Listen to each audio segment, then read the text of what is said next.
it's gonna get better. I got a message, don't slow up your effort. We gotta get it, we fighting together. No time to let up or settle or never, man, we gonna brawl. Ассалаумағалейкум, қалайсыздар? Әдеттегідей Ерғазы Әзімханұлы сіздермен Майкар КЗ арнасы. Қараңыздаршы, қандай керемет фон, қандай керемет машина. Біреулерге арман осындай дерзкий Chevrolet Van демекші. Адамдардың талғамы әртүрлі болады, бес сасақ бірдей емес. Бүгінгі біздің қонағымызда сондай. Ол СТО-ға барғысы келмейді, менің көлігім бұзылмайды деп, ол өзінің жүрегін емдейді деп ұйқасқа келтіріп жіберсең, Camry айдайтындардың барлығы сөйтетін шығар. Ендеше қарсы алыңыздар, жұлдызды шолу. Бүгін бізде қонақта бизнесмен, Margo Flowers'тың негізін қалаушы, өзі блогер, Картоп ТВ медиа командасының ойыншысы, жалпы досым Мако. Camry 70 кеттік.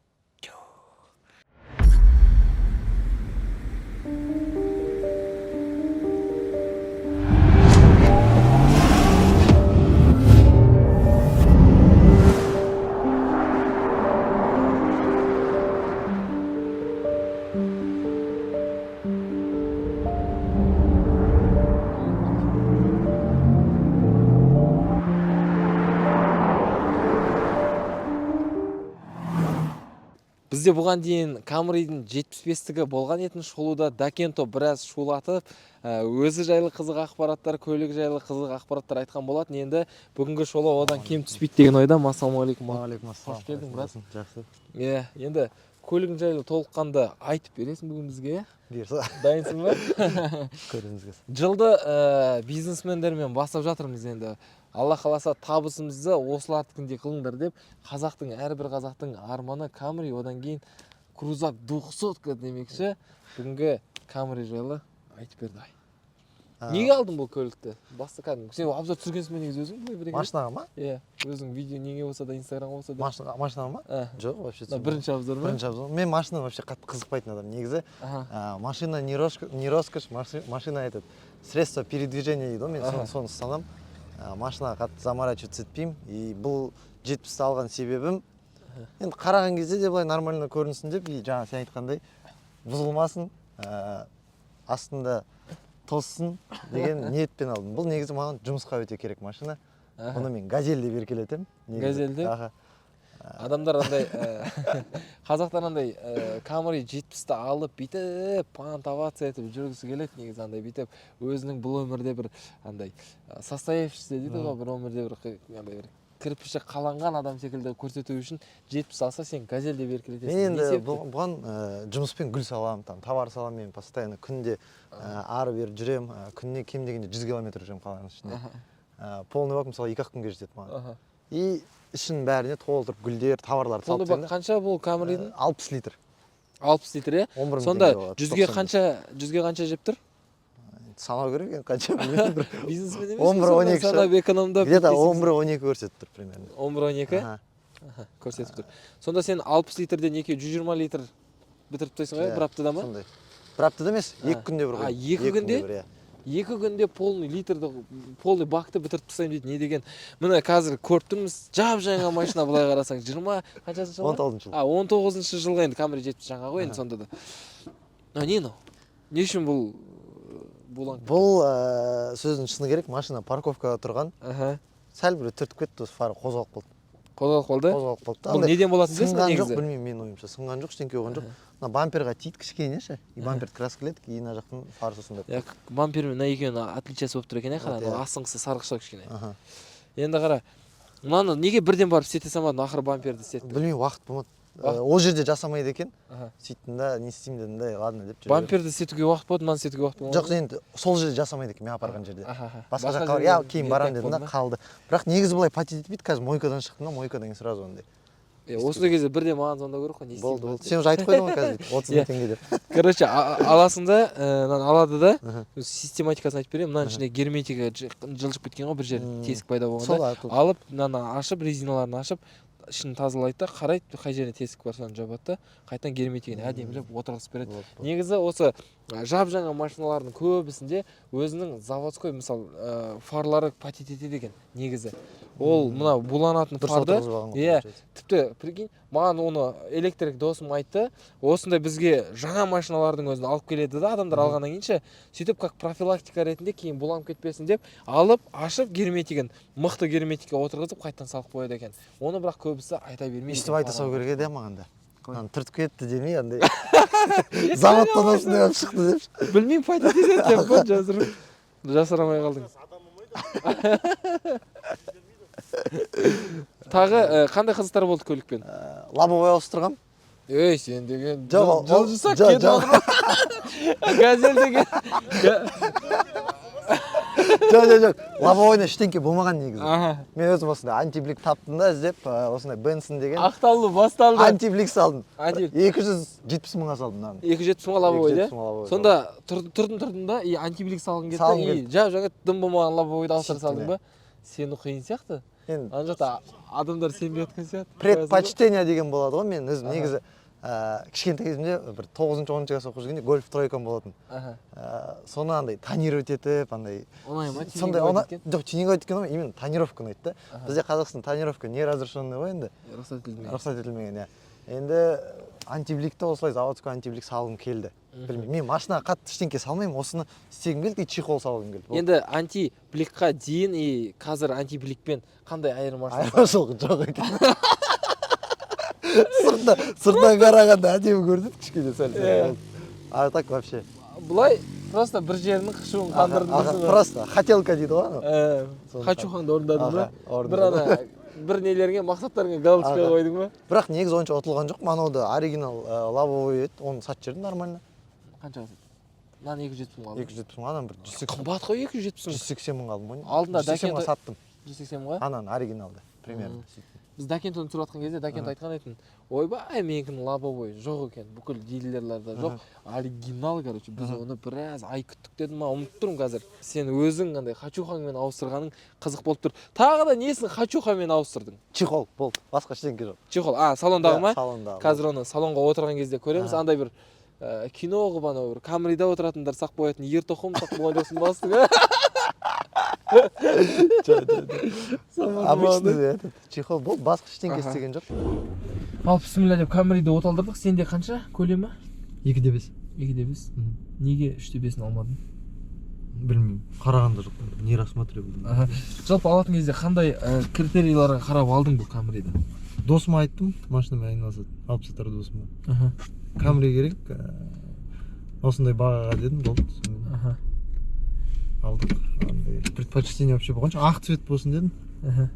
Потому что повседневная машина должна белого цвета деген кезінде бір оқып алғанмын ғой. Сол миымда қалып қойды. Білмеймін, маған ақ түстер ұнамайды. Мен негізі бұған дейін қара болды менде 50. Кір болып кетеді. 2 күнде бір мойып кеттім. Мынаның шыны керек. Айына 1-2 рет қана. Басқа түстер көрмедің ба? Purple деген сияқты. Біз айтып тұрмын, қазақпын мен. Таза ақ цвет Камри. Мен андай болды менде ассоциация ақ түспен ше. Қандай Яндекс шақырсаң, қандай такси шақырсаң да ақ машина келеді, андай кобальтты ақ, анауды ақ. Содан кейін менде андай ассоциация ақ машина бір такси сияқты андай. Білмеймін, бір андай. Бір сондай ассоциация, как будто сыртына бір не жетіспей тұратын сияқты, андай сары линиялар ше андай. Сол себепті басқа түс болсын дейтін андай. Жеке адамда, бұрында бала кезден қалыптасып қалған ғой андай. Қағида. Жеке адамда, жеке сен өзің адамсың бөлек. Жеке адамның көлігі өзіне ұнайтын түсте болу керек деген сияқты болатын да менде. Қызыл машина алсам кішкене ұятты болса еді. Ұятты болса еді. Қызыл ма не ұнайтын түс? Ұнайтын түс. Ұнайтын түсіңнен қайсыз деген сен. Жалпы айтып жатқаным, сіздерге қалай ақ түстер ұнай ма, ұнамай ма? Мына жерге жаза кетсеңіздер. Енді комплектациясын қалай саған не деп айттың? Prestige плюс.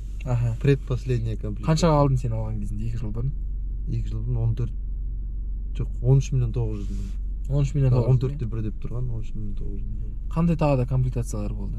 Бұдан кейін люкс сефети деді ғой, кажется. Prestige плюстан кейін. Ол қатты қымбат болды ма? Ол арасы 1 миллион болды. Типа артында подлокотникта нелер, кнопкалар, яғни незначительный кішкентай маған керек емес заттар андай. И мен артындағы кнопка болмаса екен деп ойладым машинада, потому что менде 50-ка японец болатын N4 комплектацияда. Я артыма достарым отырып алды, мен мысалы музыка қосам, басып андай өшіп тастап, келесі музыканы қойып сөйтіп. Саған кедергі жасады. Я, потому что мен егер де артқы сиденьеде өзім отыратын болсам, бұйыртса, будущем бір водительмен өзім артқы сиденьеде жүретін болсам, то алам мына жактан наоборот. А пока я сам водитель, артында маған үйтіп кедергі жасайтындай шықламайтын.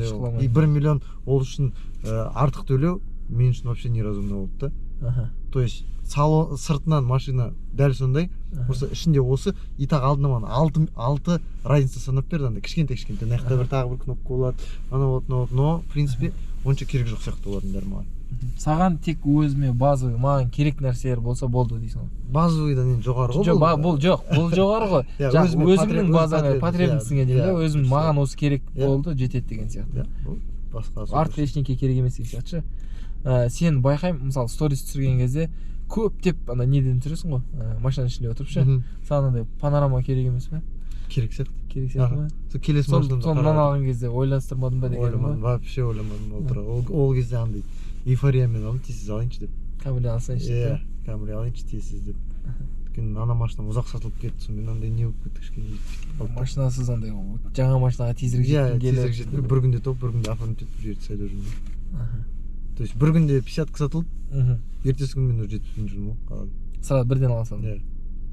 Андай қанша машинаны барып қарадың 70-лерден? 8 машинаны қарадың, соның үшін осы ұнады. Қандай тек ақтарын қарадың ба? Полный ақтар қарадым. Мен предпочтением осындай болды ғой. Ақ машина керек дедім. И ақ алдым.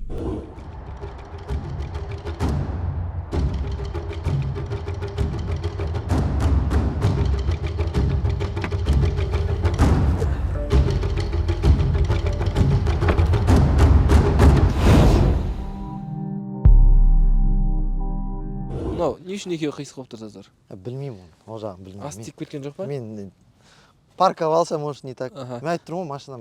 Мына жерін сосын тиіп кетті деді, не? Оны мен қазір байқадым, сен айтқаның, жаңа прикинь. Скорее всего, жолдың бойында тұрған ау машинаш. Сол кезде бір өліп кеткен. Бірақ сырылғаны ештеңе жоқ қой. Солға бірдеке. Мынаны точно білем, мынаны есік ашып бір апа деген бет нетті. Ойбай, балам кешір деді енді. Не дейсің апа? Кешіре салдың ба? Кешіре салдым. Как всегда ғой, мен осындаймын әйтеуір. Машина бір түртіп кетсе кешіре беремін. Мына жері шіріп жатса кешіре саласың ба? Мынаны да кешіре салатын едім мен, по идее ше. Көрген жоқ, неткені қазір көріп тұрмын. Жаңа айтқанда енді мынаны боятып жылдам лакпен покрывать етіп десе, астыңғы темірі шыға салып соған барайын деп тұрмын. шіріп кетеді, жылдам екен. Шіріп кетеді деп қатты қорқып жүрдім. Бізге қызығы бұл көліктің жүк салғышы болып тұр, иә? Өйткені сен газель қылып жібердім дедің, ашып көрейік. Қараған жоқпын честно. Гүл сасып жатқан шығаршы? Жоқ, гүл жоқ ішінде, точно. Ал жүк салғышында не тасисың негізі? Бизнесменнің жүк салғышы. Жүк салғышта постоянно менде. Бұландай үлкен бизнесмен емес, бизнесмен деген кәдімгі өзіміз. 5 магазин бар. Жұмыс істеп жатырмыз. Бұл жақта ең бастысы теннисная сумка.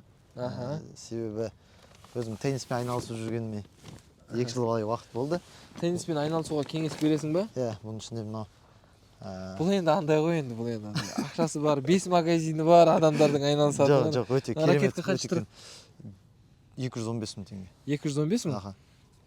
Масқа, но 215 мың. Жоқ, Надальдың несінің бірдеңкесі, короче, сондай лимитированный версия. Бұны досым сыйлаған болатын, иә. Просто мен вообще қақпаймын. Мынандай бір қара онша емес бар, көрсем. Онша емес. Екеуін салыстырайық давай. 20 мың теңге. Ана 20 мың теңге. Айырмашылығы не сонда? Енді ойнағанда білінеді, өте қатты байқалады. Но мен онша ойнай алмаймын. Мынау гол сала беремін. Бірақ күшті бутсы киіп алған сияқтысың ғой. Өзі жүгіретін бутсы киіп алған сияқты ма? Бірақ мен бүйтіп ұстап айырмашылық көріп тұрған жоқпын вообще. 20 мың мен 200 мың. Мен сен гол деп жасалсақ. Сосын тағы ана не жоқ па? Енді ана гольф па? Гольф әлі ерте сияқты кішкене. Ерте сияқты ма? Қартайғанда ойнаймыз оны. 5 магазин, 50 магазин болған кезде ойнайсың ба? Енді келесі машина гардероб менде постоянно запасной куртка жүреді. Сәл жылырақ, чуть-чуть. Ауыстырып жібереді ма? Bir нәрсе жұмыс істеп кетсе. Ноутбук. Отчеттарды жазасың? Отчет жазамын. Мыналарды айбай химчисткаға апарамын деген, по идее. Что-то ұмытып кетіппін. Жатқанына біраз болды. Сосын жалпы сен жүк салғышыңа өзің довольныйсың ғой андай. По идее, шығады ғой. бірақ сәл кішілеу сияқты. Кішілеу сияқты? Как всегда, там бокс, тренировка. Мынау ана универсальный спортсмен ғой. Бутсың шығар, бутсыңды. Бутсы үйде жатыр. Ана бір болады, бір ана байдың балалары болады андай бір. Бүкіл нәрселері бар сондай. Есік алға домойнауға шықсаң андай қымбат бутсымен шығып тұратын сөйтіп. Жоқ, болды осылай. Негізі кішкентай, по идее. Кішкентай емес. Жақсы, бірақ менде осылай көп зат жүреді да. Саған кішкентай. И маған кішкентай. Неше камри алдың оны? Мен джип айдағым келмейді. мен кішкентайымнан джипті андай жақсы көрмеймін.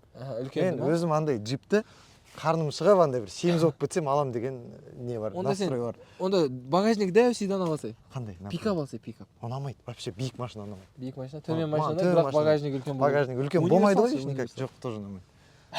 Мен мысалы папамда джипта 200-ка айдайын да, вообще ұнамайды андай.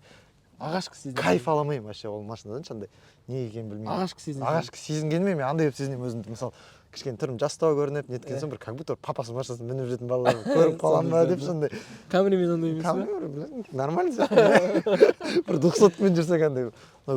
Папасының машинасы ғой деп айтады ғой. Сеніп алдың ба сонда камрилар андай мүлдем бұзылмайды, СТО-ға бармайды деген. Негізі иә. Ходовканы там колодкаларын ауыстырып қоямын анда-санда. Мен қашан алдың сен бұл көлікті? 2 жыл болып қалды по идее. Мен бұны негізі көпір қылып алғам. Көпір деген қалай? Көпір деген мынандай. Мен 50-ка айдадым. Одан кейін бір кішкене Lexus алғым келді. E350. Ойладым, қазір жарты жыл ма, бір 2-3 айынан тебе тұрайын. Одан кейін Lexus алам деп. Сонымен андай үйреніп кеттім да, жүре берейінші деп. Басқа 2 ай тебем деді, 2 жыл андай басқа жақтарға кетіп қалды да. Номерің жақсы екен.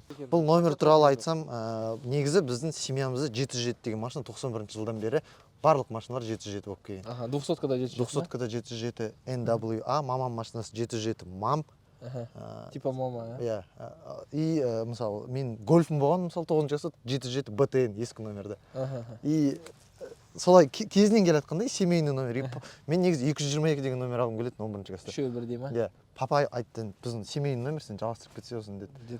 707. Жарайды дедім. Атадан мұра болып келе жатқан номер. Атадан мұра болып келе жатқан номер. Мак деген негізі 5 табит алып тастаса Мако деген ат шығады да. 0-ді о сияқты оқып Мако деген. Сондай идеологиямен жасалған болады. Не деген құдайым. Мен мысалы сен айтпасаң мынаны ойланбайтын едім 5-ді алып тастасаң деген сияқты. Мен сөйтіп сабақта 11-ші класста сызып отырып жасағанмын осыны. Бүйтіп жазып көріп, әртүрлі номерларды жазып көріп, сөйтсін осындай 707 Мак деген неге тоқтадым мен. Тоқтадың ба? Бірақ негізі машина алған кезде 575 деген номер болды менде басында.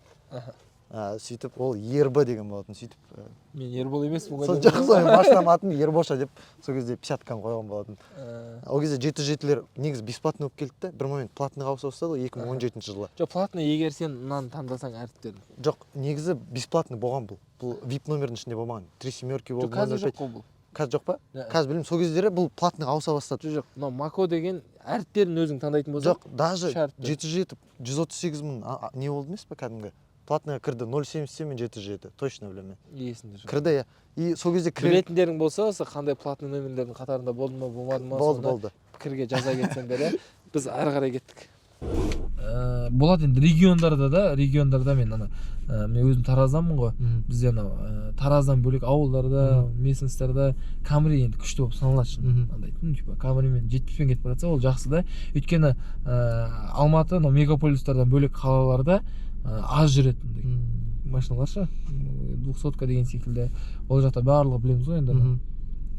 Passat, Audilар ғой көбісі. Сол үшін ал мегаполистің өзінде негізі Камри қатты не істемейді. Мен өзім бүйтіп Камриға қараған кезде 70 болсын, даже 90 болсыншы шықсам мысалы ше, андай бұрынғы 50 болған кезде, иә, қатты ондай андай бір мынамен жүрген қалай екен деген сияқты ешқашан ондай болмапты менде. Даже қыздар отырып сторис түсірмейді ғой андай. Камриде қымбат нелерді түсіріп жатыр ғой. Қарап жатсақ. Мэрстарда что-то мынаяқта түсірмейді екен қыздар. Тексеріп көрдің ғой. Сол үшін Камриға өткендер мэрспен барып едім, сразу екі қыздың сторисін типа екі қызға бардың ба? Таңдап жүрсің ба? Жоқ, бір подругам. Дос қыз. Подруга деген қалай түсінбеймін. Дос қыз десе? Дос қыз. Енді подруга. Дос, друг, подруга. Деген сияқты. Жақсы, тағы қандай қызықтар болды бұл көлікпен? Енді бізге айтып беретін, Камридің мына жері жаман екен деп көрермендеріміз Камриді білгісі келіп отыр ғой сенің жеке. Мен негізі жаман жерін байқамадым Камриді. Вот мен алдым, вообще андай ақша салған жоқ. Мысалы басқа достарым там бірдеңкелермен басқа андай Мерс, BMW-лармен жүретіндердің салыстырғанда 2 жылдың ішінде менде бұл машинаға особо расход болған жоқ. То есть 25 мың ба 30 мыңға 8 мың сайын, 3 ай сайын где-то 2 ай сайын ба қанша ауыстырып тұрам майын, 40 мыңда бір коробкасын ауыстырдым. Или алған кезде ма бір. Болды, особо вообще колодкасын ауыстырдым болды. Қанша мың пробегпен алып едің сен көлікті? 25 мың. Қазір 81 мың екен. 2 жыл. 2 жылда. Сонда қанша? Несіне? 81 40 мыңнан жүріпсің ба? 55 мың 55 мыңдек 55 төлем типа 28 мыңнан жүріп тұрмын примерно. 28 мыңнан. Көп емес ол. Көп емес пе? Бірақ трассаға шықпаймын вообще. Чисто по городу. Сен сонда айына 2000 жүріпсің ғой? Деп андай математикаға ауыр жүрдіңші. Бизнесмен емес пе? Жоқ, есептеген есепте примерно мен потому что мен расчетым күніне 100 жүремін деп тұрмын да. Потому что мен баратын жерлерім алыс бір-бірінен. И мен в основном күнім машинада өтеді. Анаған барамын, сөйлесемін. Соны айтып тұрмын, сен 2 күнде полный бакты бітіріп тастай беретін болсаң, сен пробегің 81 емес, 150-дің ар жақ бері болып тұру керек еді ғой дегенім ғой. Мен бірақ 3 ай машинамды айдамағам. 3 ай үйде тұрған, басқа машина айдағам. Просто. Не машина? Папа машинасы. Не үшін? Джиппен жүргім келді, көрейінші, может понравится. Может, ұнап қалады, кейін жиып алады деп. Жүрдім, ұнаған жоқ. И осындай нелер болды там. Но в целом 2 күнде жүріп полный бак. 2,5 күн максимум шығар, сондай. Жүрісім көп. Қара. Тағы не жасаттың машинаға? Не болды? Мынандай салдым. Резиналары қаншаға айналды? Резиналарын сатып алмадым. Бұл резиналар заводской дей ма или бұрынғы Дилерский хозяиннан қалған ба, сондай болып тұр ғой.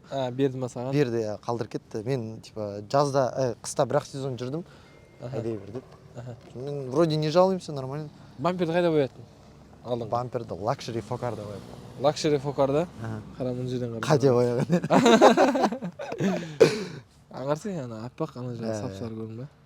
Жүрегіңе ауырады. Жоқ, не дейсің енді ол? Газель деп атап жүргеннен кейін. Жоқ енді. Ауырмайды ғой. Мына ветровиктерді қойдым дейсің ба? Ұнаймын болсын деп өзіңе саған. Қаншаға шықты? Білмеймін, 15 мың теңге қойдым деді. 15 мың теңгеге. Өзің жабыстырып, ана құшағында машинама өзім бір нәрсе істейін. Картиден алдында бір түс жабыстырып 2 мың теңге беремін дедім да алға. Оны жабыстырып білмеймін ғой мен. Несін капотын қанша ашасың жалпы? 2 жыл айдадың, 2 жылда. Мен капотын қазір часто ашатын болғам, ана не замерзайка бар ғой, ана не дедім. Соң құям болды, басқа атаға ашпайды. Ойбай, ана. Ал бісміллә деп мына аңызға айналған Camry'дің капоты ойбай бұзылмайды, ойбай бұл көлік деген. Қазіргі таңда Camry'дің сатылымы түсіп кеткен білесің ба? Сен естіп жатырмын, жаңа айттым ғой. Соңғы сатылғандардың ішінде тіпті бұрында 2021 жылға дейінгі статистикада Camry 6-шы ма орында тұрған еді. Енді бірінші орындарда ол кәдімгі әдеттегідей ғой, Chevrolet, Nexia, Cobalt, Accent, Rio деген секілді сөйтіп келіп. Ал қазір осы соңғы 2022 жылғы автобизнесмендер ассоциациясының жасаған статистикасында Camry мүлдем жоқ. Жүрегім. Алған кезде негізі көпір деп сатып жіберіп, Lexusқа мінем деп алған еді. Қазір сату қиын болады десе.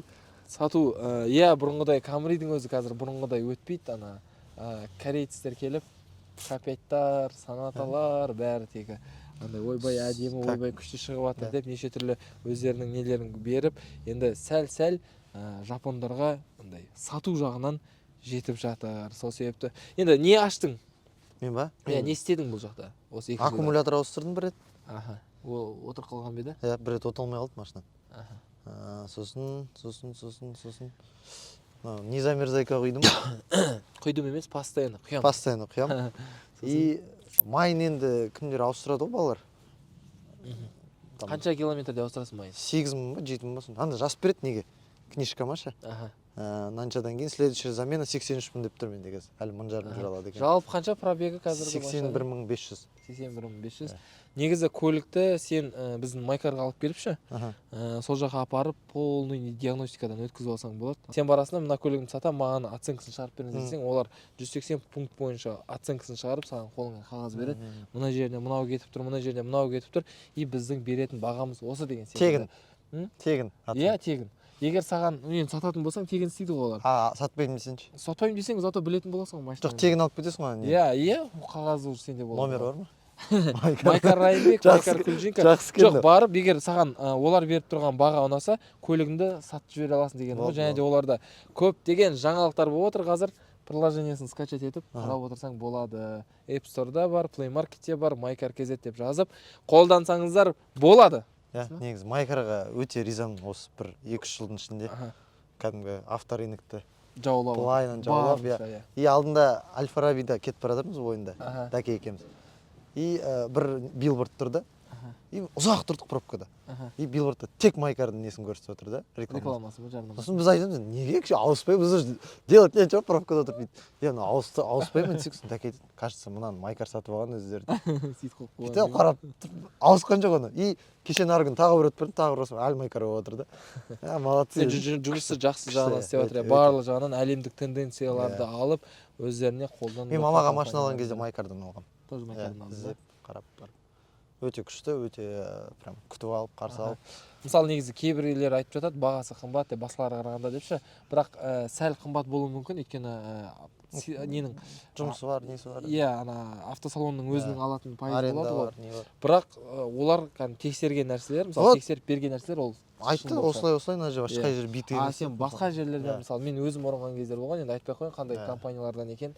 Алған кезімде мысалы ондай толыққанды аналитикасын бермей, алып кеткеннен кейін неше түрлі. Яғни ең қорқыныштысы рус учет провале болып қалуы мүмкін дегендер бар ғой. Қазіргі машина алғанда өткенде бір танысымда болып қалды сондай. Даже салоннан, басқа салондардан алып, сөйтіп Ресейде ол залогтан кеткен көлікті қазақ учетқа қалай қойған білмеймін қойып, сөйтіп салон арқылы сатып жүрген де сәттер болып жатты. Лучше перестраховаться еді ғой осындай кездер. Жабайық. Капотында дым айтатын дым жоқ. Капот мен білмеймін вообще. Проблема жоқ. Проблема жоқ, вообще қатыр. Енді қазір осыдан кейін, Камриден кейін мынандай ішің пыспады ма? Бір көргің басатын, кейде болады. Бірақ мен задний привод айдағым келмейді вообще.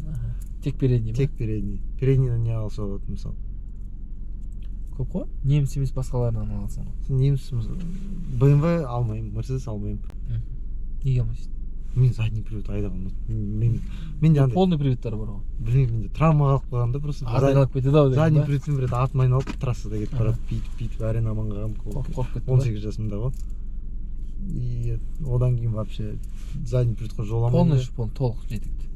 Мысалы джиптарда полный емес па? Джиптарда айналып кетеді, бірақ қандай бірнекелерін қосылсаң бірнекелер. Жоқ, андай джиптар болады ғой, постоянно емес, жартылай артыңғысын қосып жүресің да, керек кезінде полный қосасың. Бірақ алған кезде полный деп тұрады да, білмеймін. Мен сонымен тоже солмен болды ғой негізі осы случай. Айналып кеткен. Сәл-сәл кішкене гололед болып сонымен. И айттым мен жоламаймын вообще. Задний привод айдамай қойыңызшы, тыныштық керек. Біз енді машина средство передвижения болған соң тыныш жүре берейік депші. Енді қандай кеңес бересің біздің көрермендерімізге, егер оларды таңдау тұрса, Camry 70 алам немесе K5 алам или Hyundai алам деп отқандарға? Мен ойымша бұл машиналар бірдей классы сияқты вообще. В целом бірдей сияқты. Баға жағынан да, качество жағынан, мен мысалы туған әпкемде жаңа Sonata. Екеуі бірдей жүрмей ма? Бірдей жүреді. То есть разница жоқ, бұл жақта өзіңізге не ұнайды, потому что там олар да новый, олар да жақсы, олар да бұзылмайды, олар да кореец. Олар кореец, бұл японец қой. Иә, бірақ бұның несі бар андай. Мен ойымша, мысалы аңар чуть навороченный ғой. Samsung'ты алып қарасақ, Apple'ға қараған навороченный, но Apple ценится болды да. Енді осы жылға дейін просто Кореядан кеп аналар кішкене неткен, оған дейін да мысалы. Camry деп ойлаймын, в любом случае. Қазақи машина, қазақ андай не біздің менталитетке жақын. Toyota ең көп экспорттайтын ел осы біздің Қазақстан екен білген. Жаңа шыққан машиналарын, Lexus'тарды, Toyota'ларды бізге бірінші жібереді екен. Масқара ғой. Дубайға екінші жібереді екен. Енді біз қымбат сатып аламыз ғой. Мысалы Америкадағы бағасымен салыстырсаң, любой шетелдің бағасымен салыстырсаң, қымбат сатып алмаймыз. Бізде қымбат сатады десек. Сатады. Конечный потребитель, ең соңғы алатын адам қымбат алады. Түсіндің ба? Салондар нормально алады. Салондар арзанға өзіңген оптовый бағамен алады ғой. Просто салондар кімге қарайды деген сияқты бәрі андай. Короче, саясат қой, саясаттың іші, короче, айтады политика грязное дело деп. Сосын лас нәрсеге қолымызды батырмай қойып. Рахмет келгеніңе. Все. Ұнады ма өзіңе обзор? Келесіде қандай машина аламын дедің? Lexus ба? Lexus. Ну, может басқа алам, көрем. Может басқа? Ну, седандардың ішінен примерно таңдаймын, қандай алуға болады. Если варианттар жібер, мен саған айтамын. Болды. Сен әрбір қазаққа бұйырсын, барлығына